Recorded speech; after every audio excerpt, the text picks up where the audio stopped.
Hola amigas y amigos, buenos días, buenas tardes, buenas noches a todas mis suscriptoras y suscriptores que os encontráis repartidos por todo el mundo.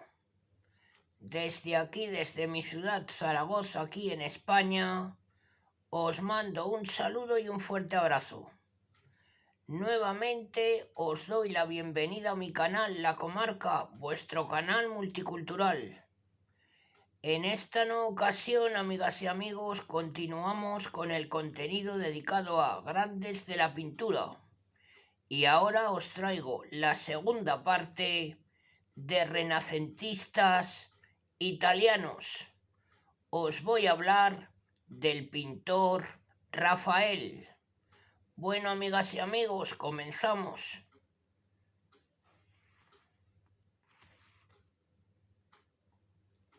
La pintura de Rafael, a pesar de las lecturas y valoraciones contradictorias de que ha sido objeto, ha sobrevivido a todos los cambios, peripecias y transformaciones del gusto, desde la negación de todo valor de su pintura a la mitificación de un ideal en que lo convirtieron sus contemporáneos o al papel de autoridad conferido por pintores tan distintos como Reynolds, Mengs, Delacroix, Ingres o Renoir.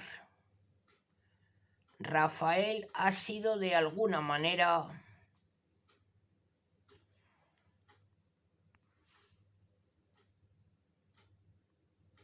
el responsable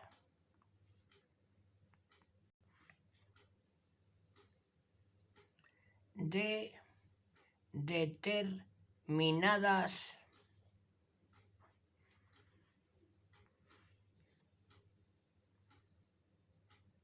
opciones que le han tomado como modelo o centro de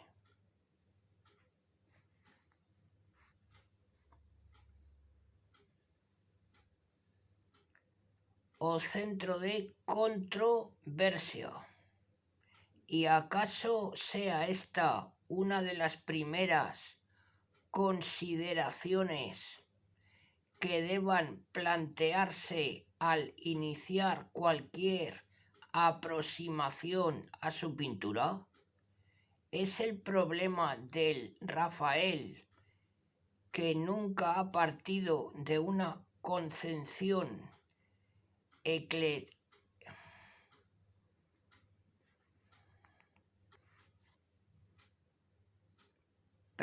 repito y corrijo,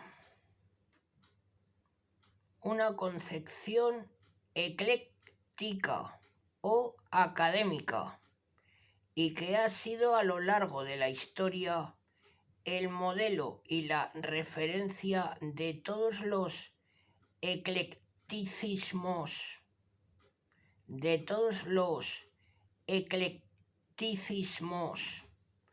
y academicismos imaginables, o del Rafael, que desarrolla una pintura orientada a superar la limitada normativa del clasicismo, y no ha dejado de ser un permanente ideal clásico. El desprecio, la sublimación o las valoraciones ambiguas y contradictorias de su pintura son las consecuencias de que cada época la ha imaginado de una forma y ha creado su propio mito del artista, y de hecho resulta imposible reducir la pintura de Rafael a una o varias definiciones de carácter general, y lo es porque para Rafael la pintura es un lenguaje versátil y flexible que se adapta a las más recónditas exigencias del género y a las funciones de la obra sin por ello perder la casi mágica impronta personal del pintor. Sin tener esto en cuenta, no se comprende por qué en la pintura de Rafael las influencias de otros artistas adquieren una significación muy distinta de la que tienen en la obra de otros pintores. Se trata de referencias a través de las cuales pueden detectarse con precisión la impronta de los modelos y composiciones de Perugino, Cristo en la Cruz, National Gallery, Londres, Desposorios, Galería Brera, Milán. La irresistible atracción que ejerce en él la maniera de Leonardo en algunas de sus obras florentinas, Madonna del Prato, Museo de Viena, La Belle Jardiniere, Museo del Louvre, París, La Virgen del Jilguero, Galería Uffizi, Florencia, o la sugestión del anticlasicismo de Miguel Ángel, Santo Entierro, Galería Borghese, Roma, frescos de las Stanze Vaticanas. Sin embargo, la presencia de soluciones de otros maestros en la pintura de Rafael no surge como imitación, sino como un replanteamiento original y creativo. Se diría que es una representación libre de aspectos esenciales del arte de otros pintores, igual que si se tratase de un tema sometido a un tratamiento nuevo, que excluye la idea de copia y que nos sitúa a Rafael reconsiderando constantemente los problemas del lenguaje y transformando las influencias en nuevos planteamientos. Los préstamos tomados a otros artistas son en Rafael un vocabulario que se diluye en la complejidad de un nuevo y coherente lenguaje. En el pintor las vivencias plásticas actúan como acumulación experimental desde la que se articula una nueva forma de entender la pintura. Nunca Rafael ha renunciado a sí mismo ni a mantener su propia autenticidad. En cada composición, figura, fondo de paisaje o de arquitectura, domina siempre esa atmósfera Rafael, en la que se concreta su imponente capacidad para reducirlo todo a lenguaje pictórico. En sus orígenes, Rafael surge como un pintor integrado en un cuatrocentismo recalcitrante. Muy pronto, cuando se traslada a Florencia, se enfrentará con otras dos opciones: la clásica, científica y normativa de Leonardo y la patética,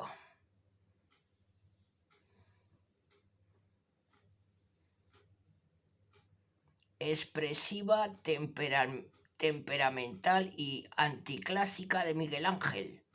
Rafael replanteará la primera de las dos opciones, la clasicista de Leonardo, desde el supuesto de que no sea un arte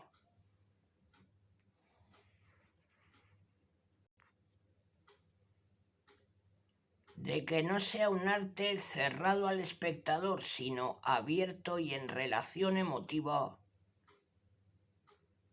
con él. De Miguel Ángel, en cambio, le interesa la síntesis y libertad plástica que propone frente al clasicismo. pero sin la angustia patética de la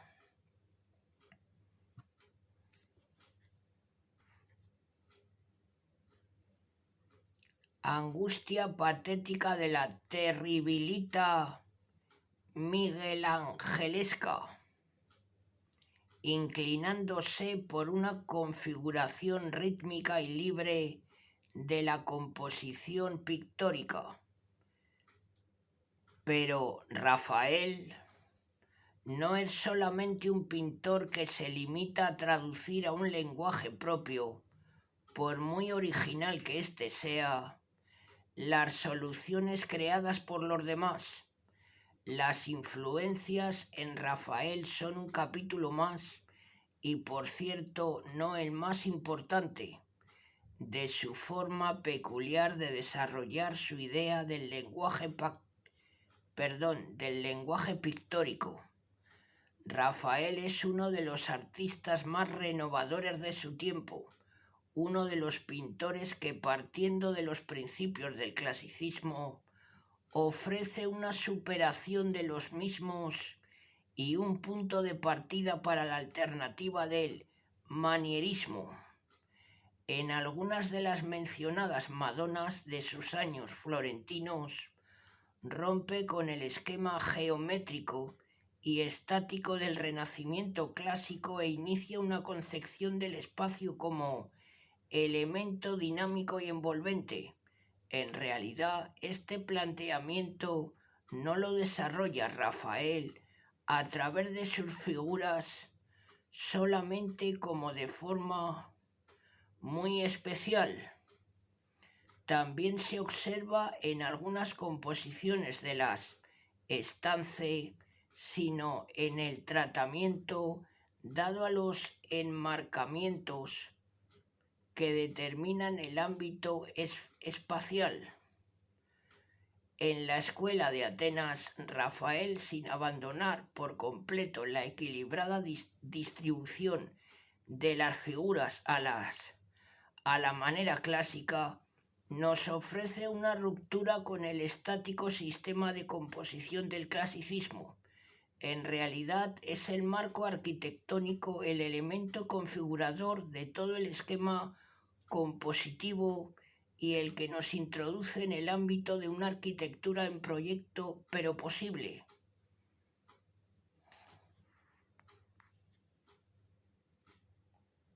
La estructura arquitectónica es la planteada entonces por Bramante en la Basílica de San Pedro. Se trata de una arquitectura que, si se ofrece como proyecto, no surge como la utopía de la concepción de espacio, irreal e inexistente, de los desposorios.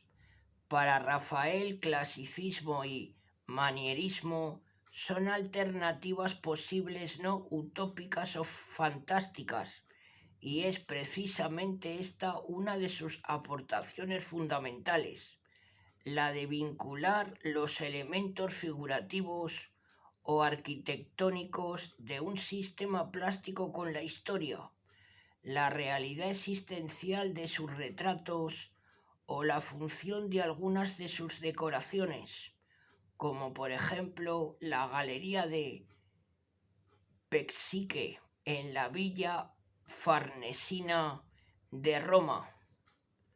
Son un ejemplo de la conexión desarrollada por Rafael entre la pintura y el tiempo, el arte y la historia. En este mismo sentido se comporta Rafael ante el problema concreto de las aplicaciones prácticas. En cada caso, Rafael sabe utilizar la solución precisa y dar el tratamiento adecuado a cada problema. Pocos pintores han entendido como Rafael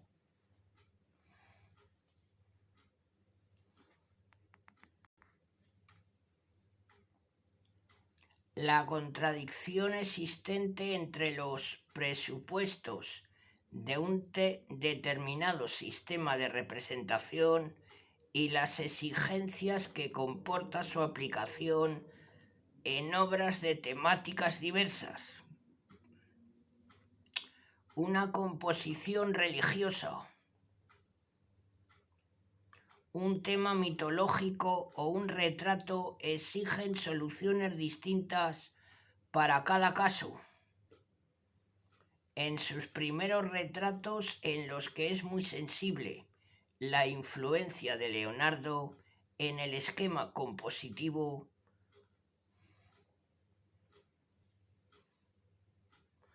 Agnolo Doni y Magdalena Doni, Museo Pitti, Florencia. Rafael desarrolla una auténtica reflexión sobre las exigencias del parecido frente a la idealización leonardesca, la determinación histórica del tiempo y de la existencia del personaje y la concreción de los objetos que lo acompañan. Rafael ha omitido la idealización a que somete a sus personajes en las composiciones religiosas,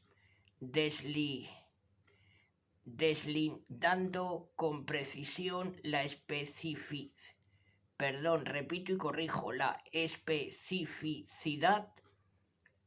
que debe dominar en la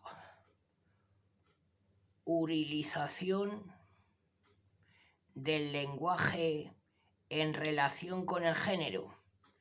El retrato de Baltasar de Castiglione o el de León X con dos cardenales son una respuesta a la disyuntiva que se había planteado y resuelto solo en parte por los venecianos entre pintura e imperativo de lo real.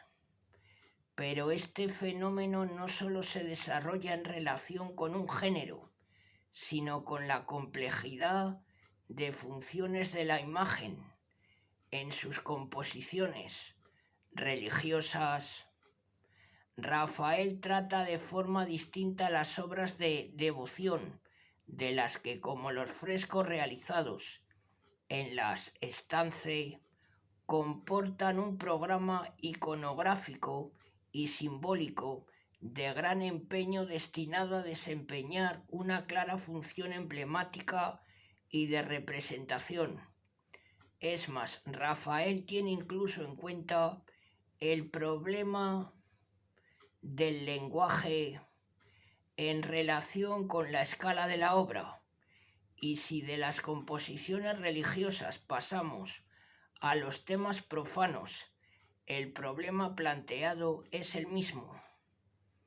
El triunfo de Galatea, Villa Farnesina en Roma y la Madonna Sistina son obras realizadas por los mismos años. Sin embargo, las diferencias que las separan son bien notorias. En cada una el pintor ha utilizado una de las posibilidades de su versátil capacidad de pintor. Podría decirse que en él se desarrollan varias tendencias a la vez, en cada una de las cuales se reconoce la marca inconfundible de su arte y su flexibilidad para plegarse los más variados imponderables. Tal vez a esto se deba el papel hegemónico que asume Rafael, con carácter indiscutible. A raíz de la partida de Miguel Ángel de Roma, nadie como Rafael podía adaptarse a las infinitas exigencias de los encargos, dándoles un especial tratamiento que además era nuevo y convincente. El prestigio de Rafael en Roma le permite desarrollar una importante actividad. No solo va a introducir modificaciones en la pintura romana, sino que será él también quien imponga el sistema de trabajo para atender una demanda constante y en aumento. Rafael se ve obligado a formar un importante taller. En cierto modo, el propio Rafael en varias ocasiones acomete la superación o replanteamiento de sus propios postulados. En sus obras finales esto se observará a través de la colaboración con discípulos. En la labor de estos se observa una evolución del arte del maestro desde unos planteamientos que a veces resultan contradictorios, lo cual no es la consecuencia de una serie de alternativas individuales, sino del mismo carácter libre y versátil del lenguaje pictórico de Rafael. De alguna manera, la obra de sus discípulos surge proyectándolas hasta sus últimas consecuencias de las opciones sugeridas en su pintura. Asimismo, la variada estimación que ha experimentado la obra de Rafael y a la que nos referíamos al principio de estas líneas se ha debido a este carácter polivalente que ha permitido, según el gusto de la época, descubrir nuevos aspectos de su pintura.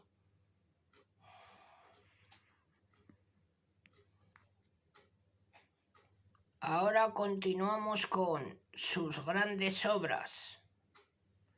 Primero vamos con La visión del caballero, sueño de Escipión, en la National Gallery de la ciudad de Londres. Este cuadro, obra de la juventud de Rafael, participa del carácter hermético y emblemático típico de ciertos círculos culturales de fines del siglo XV y principios del siglo XVI. Su aspecto de jeroglífico ha dado lugar a las más diversas interpretaciones, inicialmente interpretado como el tema Hércules en la encrucijada. Hoy día, autores como Chastel y Wynne se inclinan por el tema del sueño de Escipión. El último autor ha señalado cómo las dos mujeres que rodean al caballero le ofrecen un libro, una espada y una flor, que significan los tres poderes del alma del hombre: inteligencia, fuerza y sensibilidad, que corresponden al esquema neoplatónico de vida tripartita. La obra tiene aún el carácter peruginesco propio de la primera actividad de Rafael.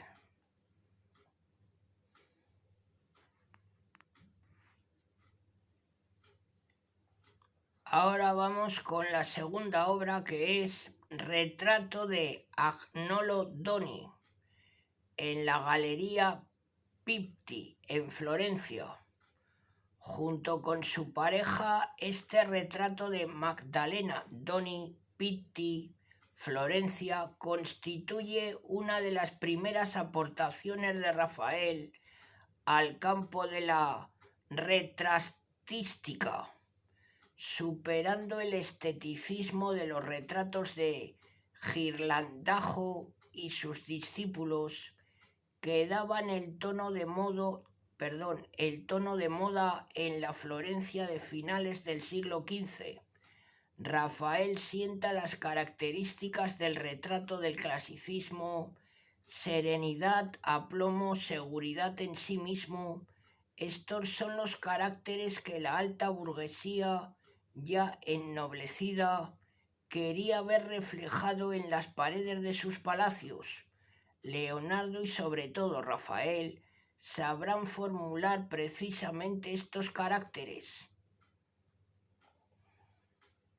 Ahora vamos con la tercera pintura, que son Desposorios de la Virgen, en la Galería Brera, en la ciudad de Milán. Una de las obras de la juventud de Rafael donde más patente es el recuerdo de su maestro Perugino. es esta de la Galería Brera. La composición rafaelesca recuerda en gran manera a la entrega de las llaves de Perugio en la Capilla Sixtina. A pesar de estos recuerdos cuatrocentescos, el cuadro de Rafael es una de las más logradas composiciones del clasicismo. La insistencia en un esquema cerrado, en este caso el círculo, es evidente. Las figuras forman uno en su disposición, círculo que se repite en la construcción del fondo, claramente inspirada en obras de Bramante o en ciertos dibujos arquitectónicos de Leonardo, los cuales en el campo de la arquitectura como Rafael en el de la pintura propusieron las soluciones típicas del momento clásico del Renacimiento.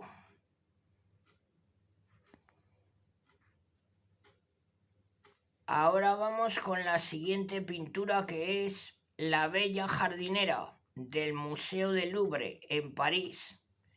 El tema de la Virgen con el Niño y San Juan será uno de los favoritos de la primera etapa de Rafael. Aquí igualmente supera de manera inmediata la manera de su maestro Perugino, que había cultivado el tema en su dulce estilo. Igualmente patente es la influencia de Leonardo. La influencia es el esquema triangular, incide en el gusto ya indicado por las figuras cerradas y estables del clasicismo. La serenidad compositiva se transmite a la actitud de las figuras, así como al paisaje de fondo, y se subraya igualmente por la armonía tonal y atmosférica de la tabla del Louvre.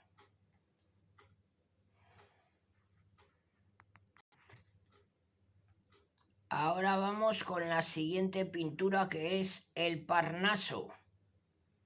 Se encuentra en las estancias de la Signatura en el Vaticano. Es el tercer gran fresco de esta estancia, donde se representa el paraíso, ahora literario, del humanismo clasicista.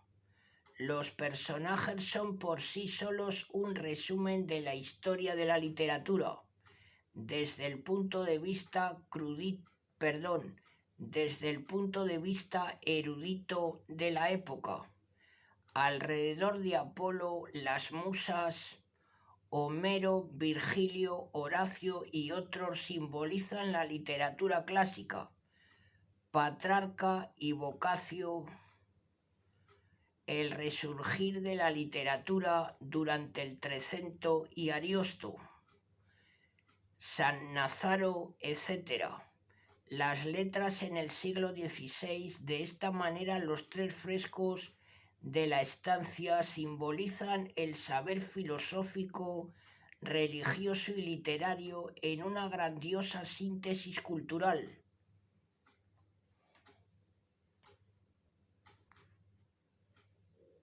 Ahora continuamos con la siguiente pintura, que es Disputa del Sacramento.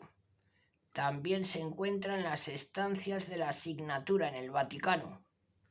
Situada enfrente de la Escuela de Atenas, lo que simboliza con este fresco es el triunfo de la Eucaristía, esto es, el triunfo de la religión y del saber de tipo religioso.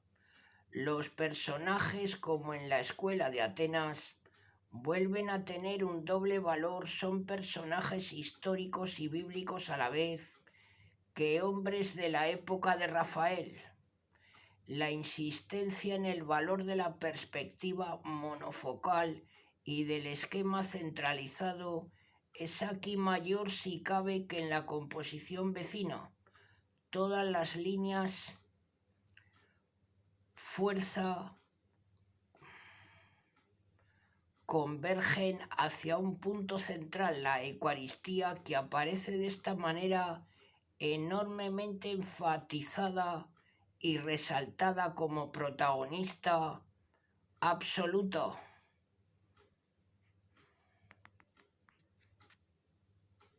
Ahora continuamos con la siguiente pintura de Rafael, que es Retrato del Cardenal, que se encuentra en el Museo del Prado, en la ciudad de Madrid.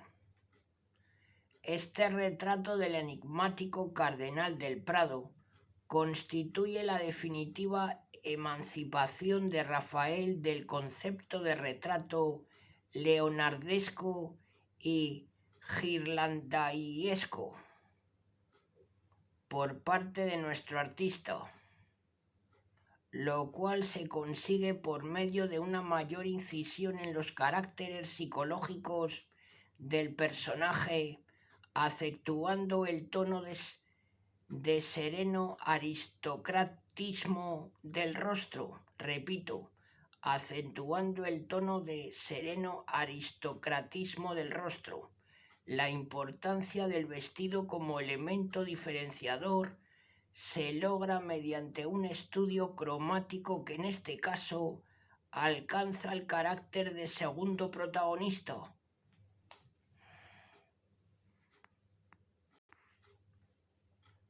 Ahora continuamos con su siguiente pintura, que es La Escuela de Atenas. También se encuentra situada en la estancia de la Signatura, en el Vaticano. La estancia de la Signatura es la primera de las que el Papa Julio II mandó decorar a Rafael.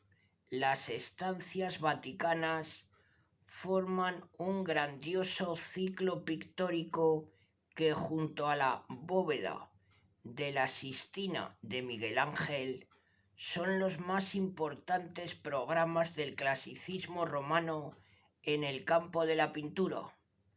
En la Escuela de Atenas, Rafael sintetiza la idea del saber filosófico y científico en el momento del clasicismo renacentista. Las figuras centrales representan a Platón y Aristóteles, los más grandes filósofos de la antigüedad. Igualmente aparecen Zenón, Averroes,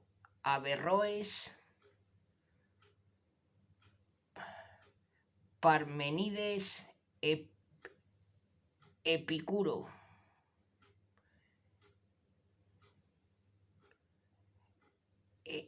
Heráclito, etc. Estos personajes aparecen retratados con rostros de artistas y personajes de la época de Rafael. Platón es Leonardo, Heráclito es Miguel Ángel, etc. Así se expresa a la perfección la unión entre los saberes de dos épocas, la clásica y la renacentista, que era uno de los ideales culturales de la Roma de Julio II.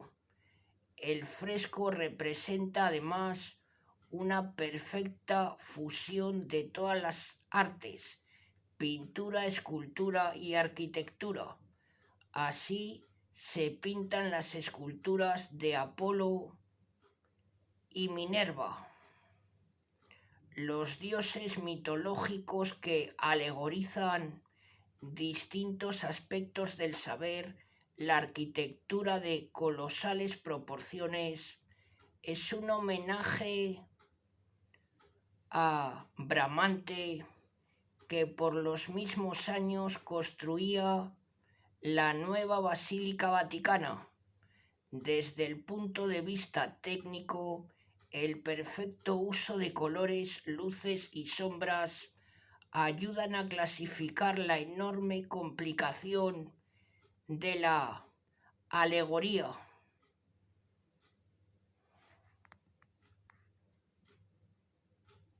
Rafael en la Escuela de Atenas, como se puede observar en estos 5 fragmentos, su tendencia al simbolismo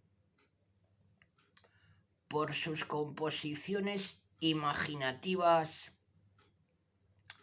llenas de ensonación, se le clasifica decididamente como simbolista y en ciertos aspectos puede ser considerado como un precursor del movimiento pictórico conocido como surrealismo.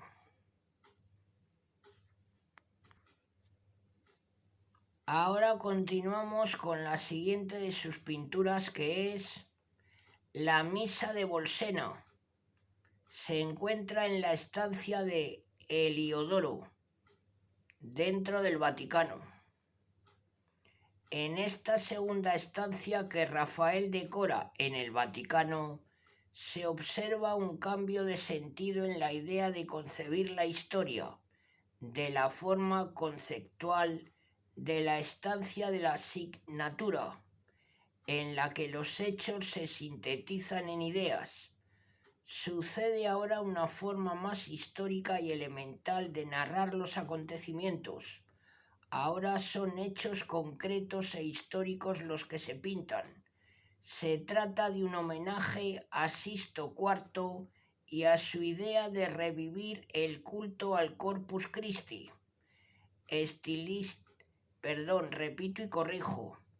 Estilísticamente se ha perdido ya el primitivo tono grandilocuente por uno más movido y dramático. A ello contribuye sin duda la colaboración de discípulos. La mano de Sebastiano del Piombo ha sido señalada por la crítica filológica especializada.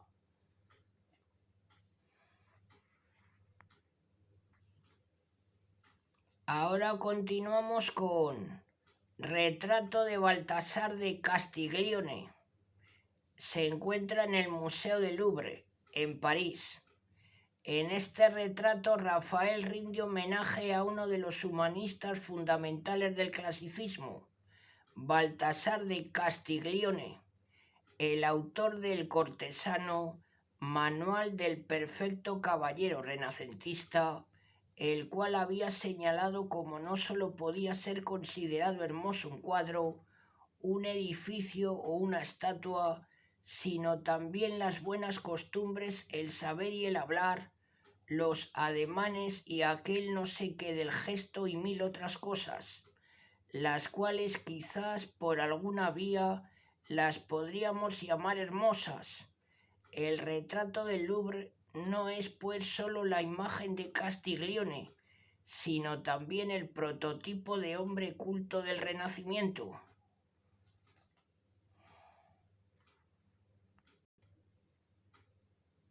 Continuamos con la siguiente pintura, que es Caída en el Camino del Calvario.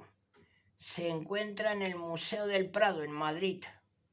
Esta composición, también conocida como El Pasmo de Sicilia y en otro tiempo considerada como una de las principales obras de la historia del arte, constituye uno de los jalones definitivos en el camino hacia un nuevo estilo, el manierismo. Se rompe ya con todo tipo de composición armónica basada en la insistencia en formas cerradas y estables para privilegiar las líneas diagonales y oblicuas. Las actitudes de los personajes dejan de ser serenas para hacerse patéticas y forzadas. Los colores ya no son armónicos sino híbridos y un tanto ácidos, todo lo cual da un resultado enormemente dramático propio del rápido declinar del clasicismo característico de los años finales de la década. A todo esto no es ajeno la intervención de Julio Romano, quizá el mejor discípulo de Rafael.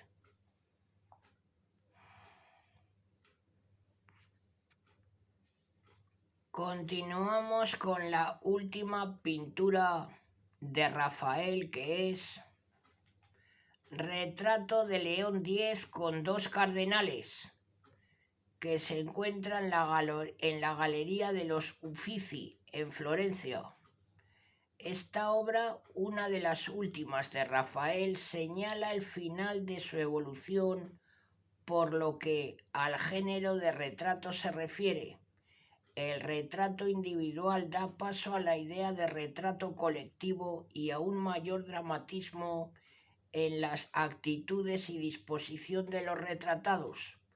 Con el pontificado de León X se cierran las experiencias clasicistas romanas y todo un concepto peculiar de vida. Se abandonan los deseos imperiales de Julio II para asistir más en aspectos placenteros y hedonistas, todo lo cual llevará a la definitiva crisis del pasado que culminará en el saco de Roma. En el año 1527, el retrato de los Uffizi expresa estos caracteres sobre todo en lo que tiene de abandono de la idea de majestad en los personajes, patente sobre todo en las figuras posteriores. Ha sido señalada la intervención de Julio Romano.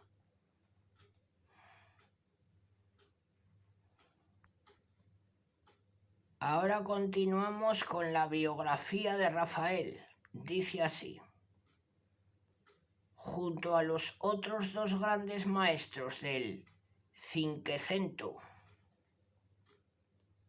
italiano, Leonardo y Miguel Ángel, que aparecen como dos prototipos del hombre universal y en los que la pintura fue una gloriosa faceta más de sus múltiples actividades, la personalidad de Rafael Sanzio se muestra centrada por encima de otras actuaciones en el campo pictórico, ofreciéndose como una de las que más influencia han ejercido sobre los artistas de épocas posteriores.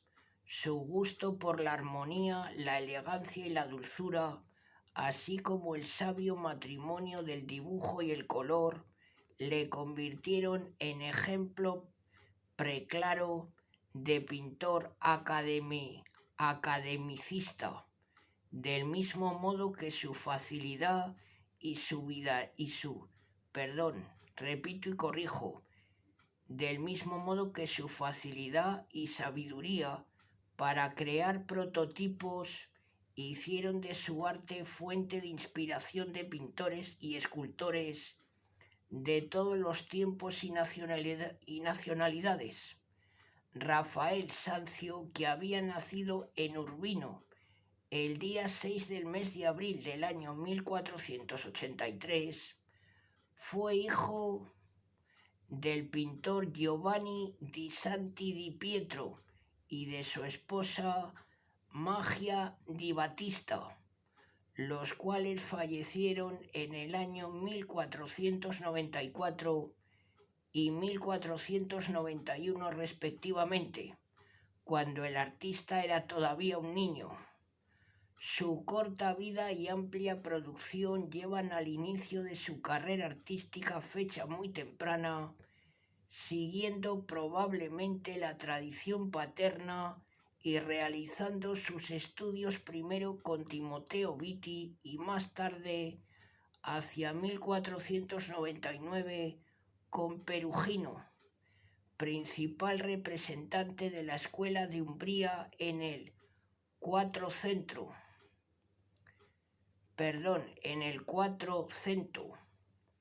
De este asimiló el gusto por la amplitud espacial, la elegancia y finura de los personajes y las notas paisajísticas peculiares del entorno de la ciudad, al tiempo que desde un primer momento manifestó su inclinación hacia el tema de la Virgen con el Niño.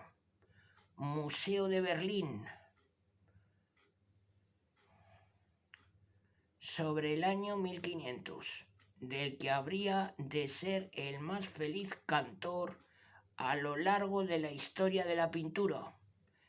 Entre 1501 y 1503, Rafael estuvo en Perugia y probablemente en 1504 se trasladaría a Florencia. Hasta esta fecha el estilo del artista se mostró íntimamente ligado al de su maestro Perugio, conforme revelan las tres gracias Museo Conde Chantilly entre 1502 y 1503. El sueño del caballero, National Gallery de Londres, entre 1504 y 1505. Y sobre todo los desposorios de la Virgen, Pinacoteca Brera, en Milán, en 1504, en donde, interpretando el mismo tema que ya había pintado Perugino, hizo gala de un perfecto estudio de la simetría ponderada y de los amplios escenarios de arquitectura y paisaje.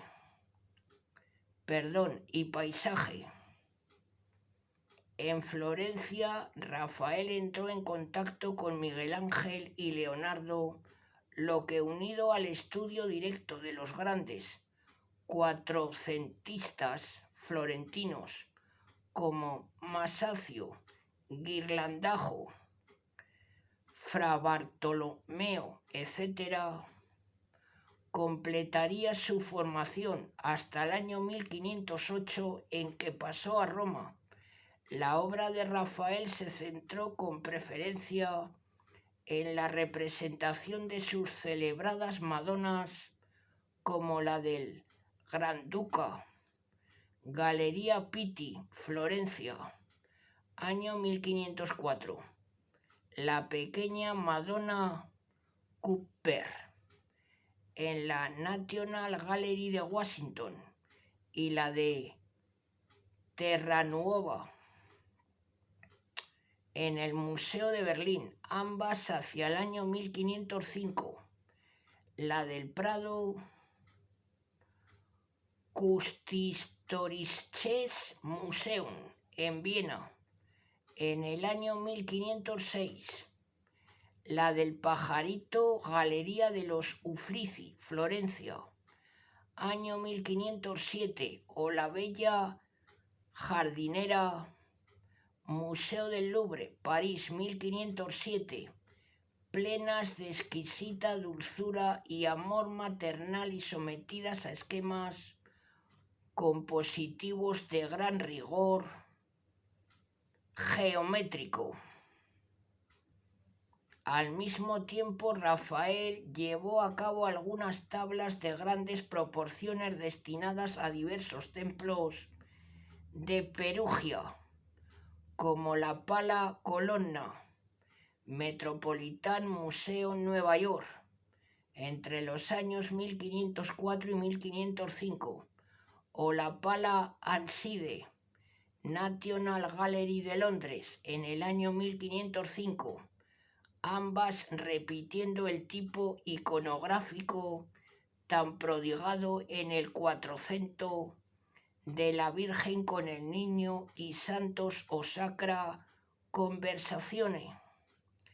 También a este periodo pertenecen varias de sus más conocidas interpretaciones del tema de la Sagrada Familia, museos del Hermitage, Prado, Múnich, etc. Obras todas ellas en las que se funden los recuerdos peruginescos con la definición de un personal estilo de impecable factura y claridad compositiva, en el que es posible rastrear también el eco de Leonardo. Poco antes de su partida hacia Roma, en el año 1507, Rafael realizó también con destino a Perugia una gran tabla con el entierro de Cristo, en la que subyace el recuerdo de Miguel Ángel y de Leonardo, tomando de este último la maestría de enlazar unas figuras con otras. Tras un breve paréntesis de paso por Urbino, En el año 1508 Rafael se estableció en Roma, llamado por el propio pontífice Julio II, a instancias del arquitecto Bramante, paisano suyo, con el fin de realizar la decoración de las estancias vaticanas con diversas pinturas al fresco. Fueron 4 las dependencias que ornamentó Rafael: la de la signatura o del sello, la de Heliodoro, la del incendio y la de Constantino, siendo tan ingente labor planeada íntegramente por el artista de Urbino, pero contando para su ejecución con la colaboración de varios de sus discípulos, como Julio Romano y Francesco Peni, quienes concluyeron la última de las estancias una vez muerto el maestro. Este trabajo tuvo ocupado a Rafael entre los años 1509 y 1517 y vino a suponer la consagración definitiva del artista, que, despojado ya de toda raíz cuatrocentista, asimiló el humanismo y el amor hacia la antigüedad que se respiraba en la Roma de comienzos del siglo XVI, lo que queda patente en sus composiciones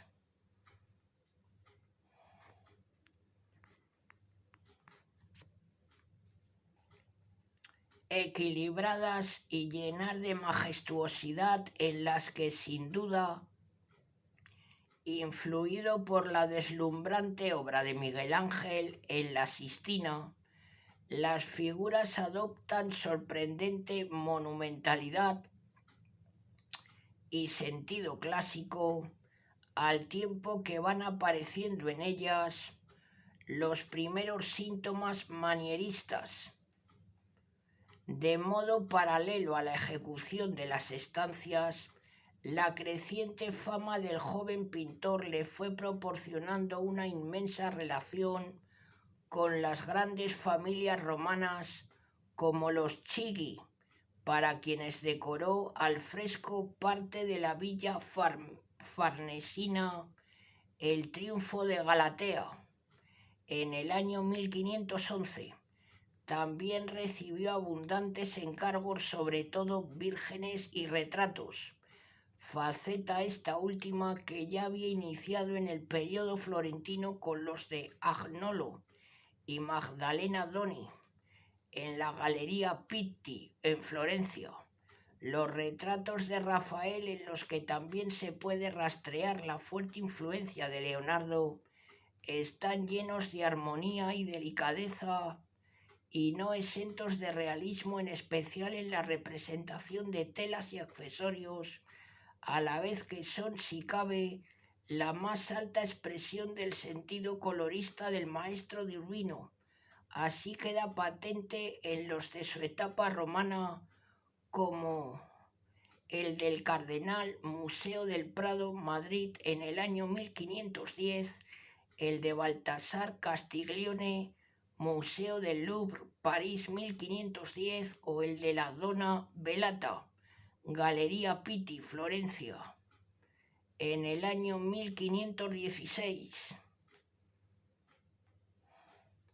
También durante la estancia en Roma, que se prolongaría hasta su prematura muerte, Rafael continuó con la ejecución de sus célebres Madonas, en las que, a pesar de incorporar un mayor sentido de monumentalidad, se mantuvo siempre fiel a la línea de los años juveniles, obligado en parte por los gustos de una clientela a la que ese estilo satisfacía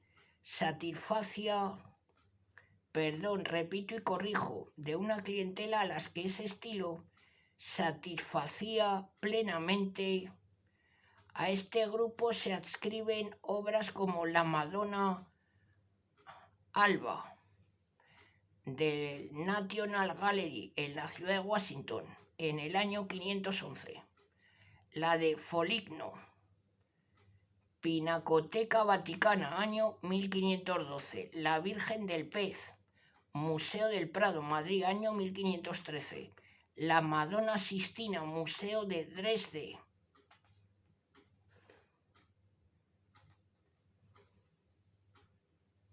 Entre los años 1513 y 1514.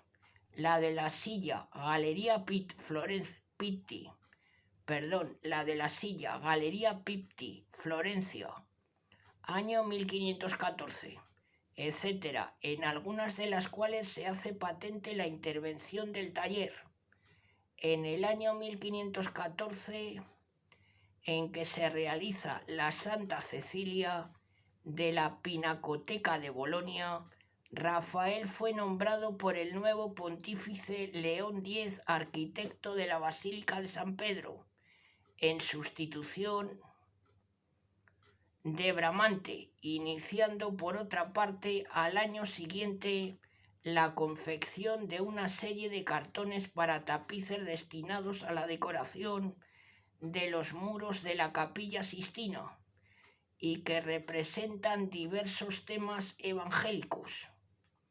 Su participación en la obra vaticana se vería culminada hacia el año 1517 con la decoración de las logias, estancias construidas por Bramante según encargo de Julio II y que fueron embellecidas con escenas del Antiguo Testamento pintadas al fresco, en las que igualmente se aprecia una amplia intervención de sus dos discípulos predilectos, más la de Juan de Udine, que realizó los grutescos.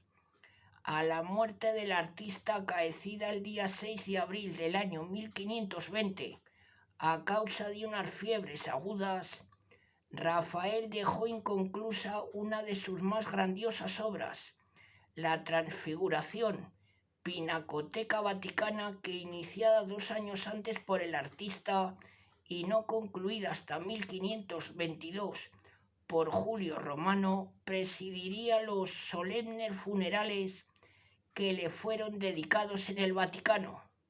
Los restos de Rafael, cuya muerte fue profundamente llorada en Roma, reposan desde el día siguiente de su fallecimiento en una de las capillas del Panteón como una de las grandes glorias nacionales de Italia.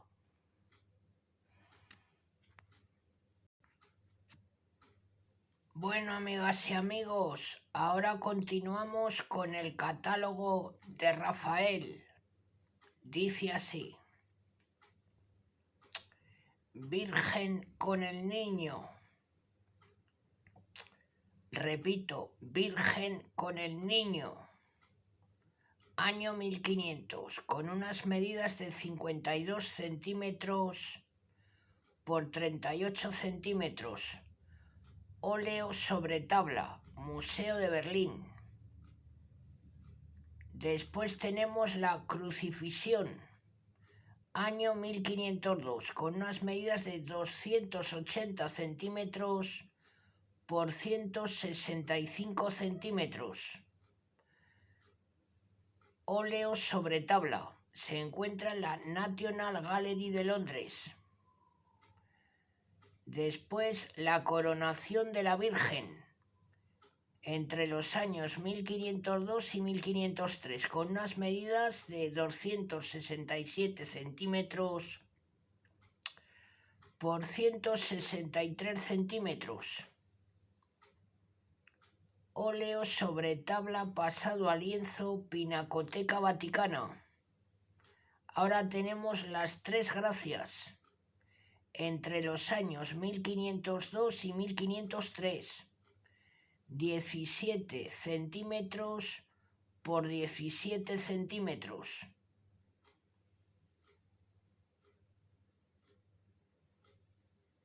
Óleo sobre tabla, Museo Conde, Chantilly. Ahora tenemos Virgen con el Niño, Madonna Contestabile, entre los años 1502 y 1504. Con unas medidas de 18 centímetros. Temple sobre tabla pasado a lienzo. Museo del Hermitage, Leningrado.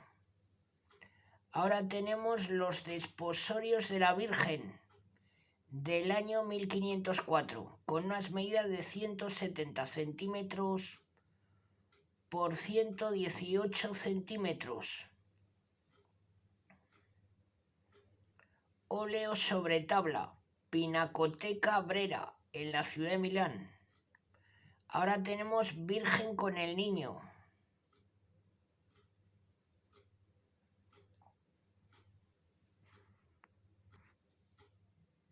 Repito, amigas y amigos, Virgen con el Niño, Madonna del Gran Duca, año 1504, con unas medidas de 84 centímetros por 55 centímetros. Óleo sobre tabla, Galería Pitti, Florencia. La siguiente es La visión del caballero, entre los años 1504 y 1505. Con unas medidas de 17 centímetros por 17 centímetros. Ahora vamos con óleo sobre tabla, o sea, de la misma pintura, la visión del caballero. Es un óleo sobre tabla. Se encuentra en la National Gallery de Londres.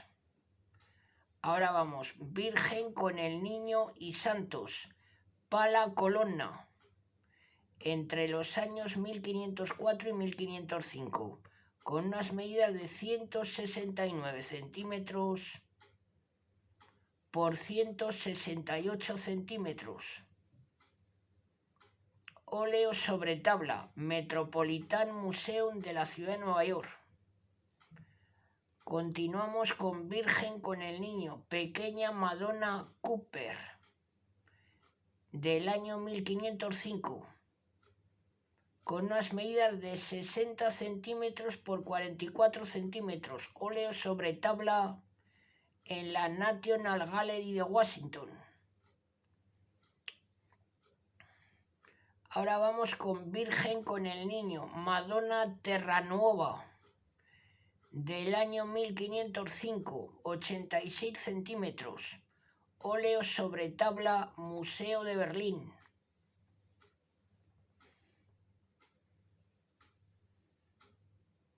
La Virgen y el Niño con el Bautista y San Nicolás, de Bari, Madonna and Sidney, del año 1505, con unas medidas de 209 centímetros por 148 centímetros, óleo sobre tabla. Se encuentra en la National Gallery de la ciudad de Londres. Ahora vamos con San Jorge y el Dragón, del año 1505, con unas medidas de 29 centímetros por 21 centímetros, óleo sobre tabla, National Gallery en Washington. Retrato de Agnolo Doni, del año 1505, 63 centímetros por 45 centímetros, óleo sobre tabla, Galería Pitti, Florencia. Retrato de Dama la Gravida, año 1506, 66 centímetros por 52 centímetros, óleo sobre tabla, Galería Pitti, Florencia. Retrato de Magdalena Doni, año 1506, 63 centímetros por 45 centímetros, óleo sobre tabla, Galería Pitti, Florencia. Sagrada Familia, en el año 1506, 74 centímetros por 57 centímetros, óleo sobre tabla pasado a lienzo, Museo del Hermitage, Leningrado.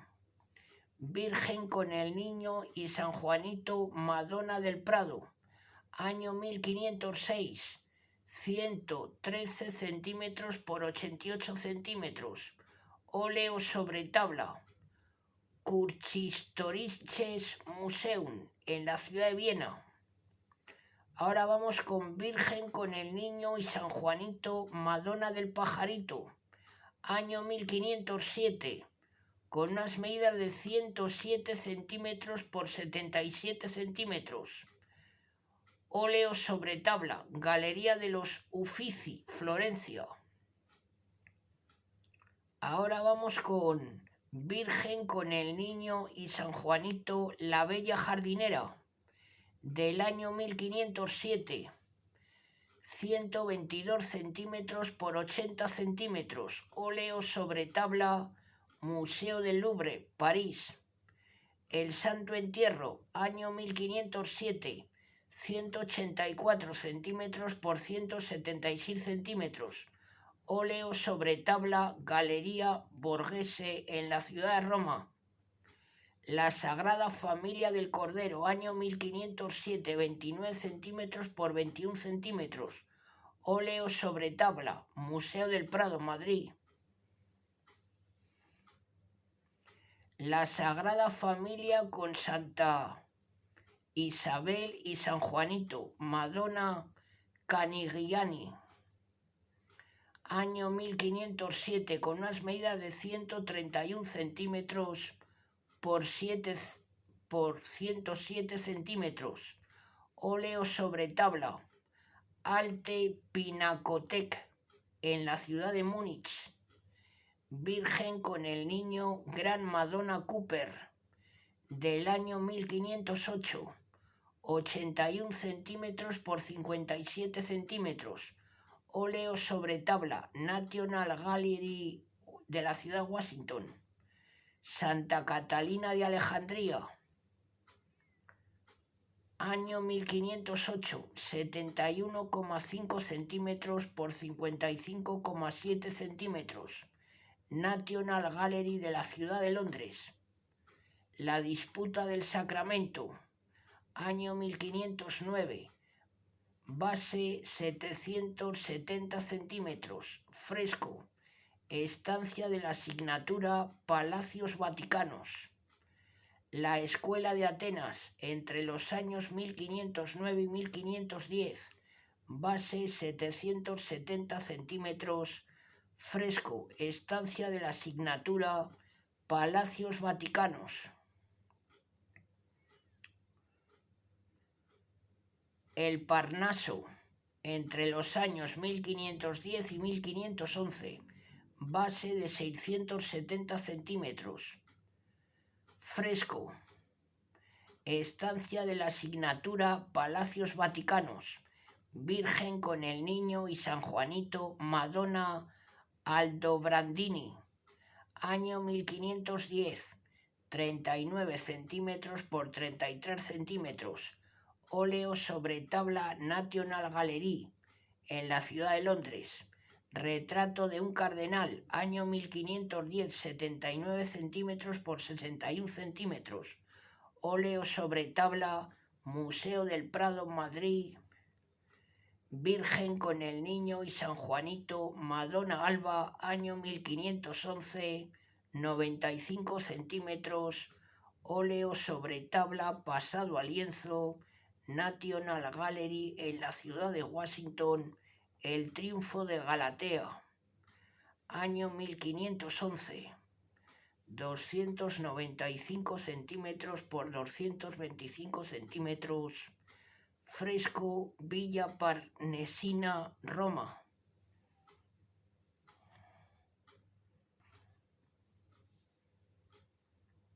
La expulsión de Heliodoro, entre los años 1511 y 1512.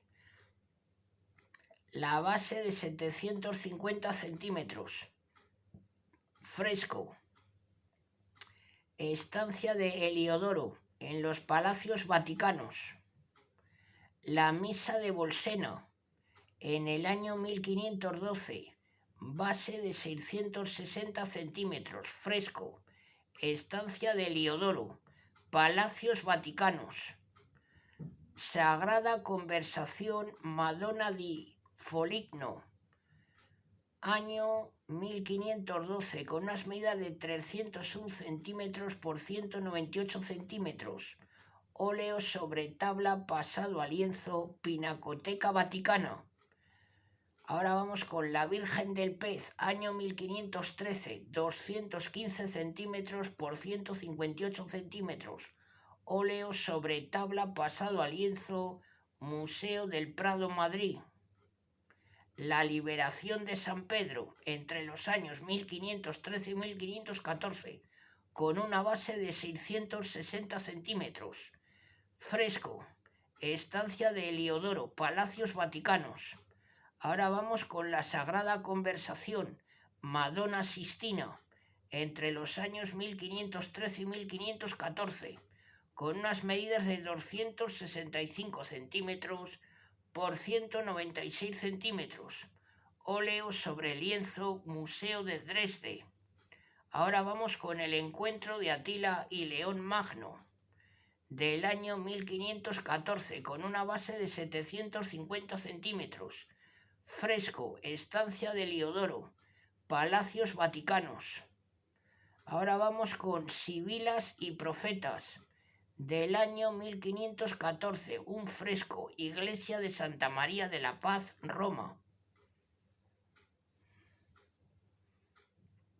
Ahora vamos con Santa Cecilia, del año 1514, con unas medidas de 238 centímetros por 150 centímetros. Óleo sobre tabla pasado a lienzo, Pinacoteca Nacional, Bolonia. Ahora vamos con Virgen con el Niño y San Juanito, Madonna de la Silla, del año 1514, con unas medidas de 71 centímetros. Óleo sobre tabla, Galería Pipti, en Florencia. Ahora vamos con el incendio del Borgo, del año 1514, con una base de 670 centímetros, fresco, estancia del incendio, de los Palacios Vaticanos. Ahora vamos con la batalla de Ostia, entre los años 1514 y 1515, con una base de 770 centímetros, fresco, estancia del incendio, Palacios Vaticanos. Ahora vamos con retrato de Baltasar de Castiglione, entre los años 1514 y 1516, con unas medidas de 82 centímetros por 66 centímetros. Óleo sobre tabla pasado a lienzo, Museo del Louvre, París.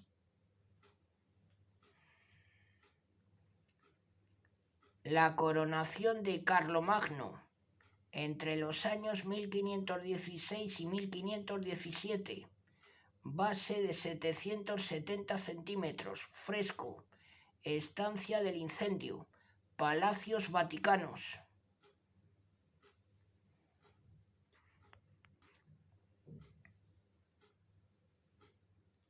La justificación de León III, del año 1517, con una base de 670 centímetros, fresco, estancia del incendio, Palacios Vaticanos.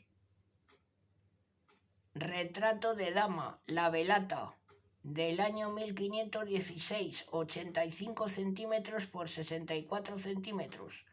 Óleo sobre lienzo, Galería Pipti, Florencia. Caída en el camino del Calvario, el Pasmo de Sicilia, año 1517, 318 centímetros por 229 centímetros. Óleo sobre tabla pasado a lienzo, Museo del Prado, Madrid.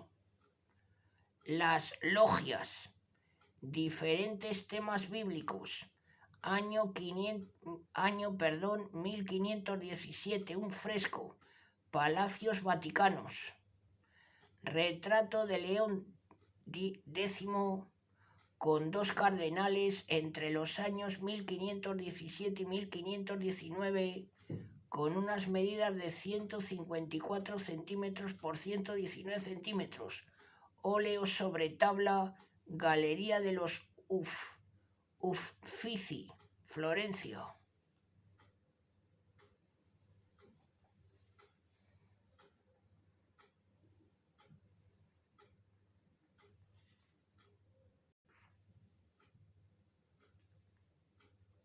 La visión de Ezequiel, año 1518, con unas medidas de 40 centímetros por 30 centímetros. Óleo sobre tabla, Galería Pitti, Florencia. La Virgen de la Rosa, año 1518, 103 centímetros por 84 centímetros. Óleo sobre lienzo, Museo del Prado, Madrid. La Sagrada Familia del Roble, año 1518, 144 centímetros por 110 centímetros. Óleo sobre tabla, Museo del Prado, Madrid. Retrato de Dama la Fornarina, entre los años 1518 y 1519, con unas medidas de 85 centímetros por 60 centímetros. Óleo sobre tabla, Galería Nacional, Roma.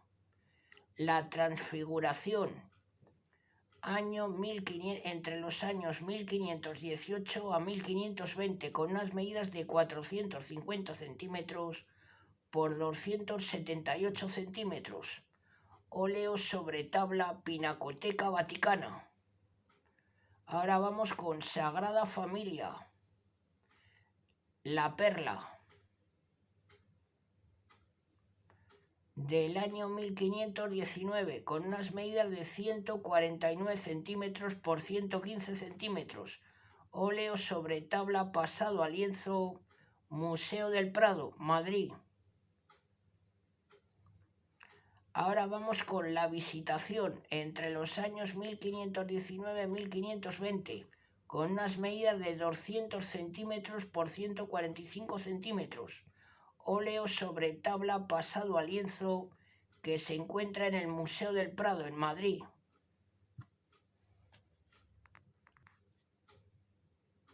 Bueno, amigas y amigos, hasta aquí este segundo vídeo dedicado a renacentistas italianos de grandes de la pintura.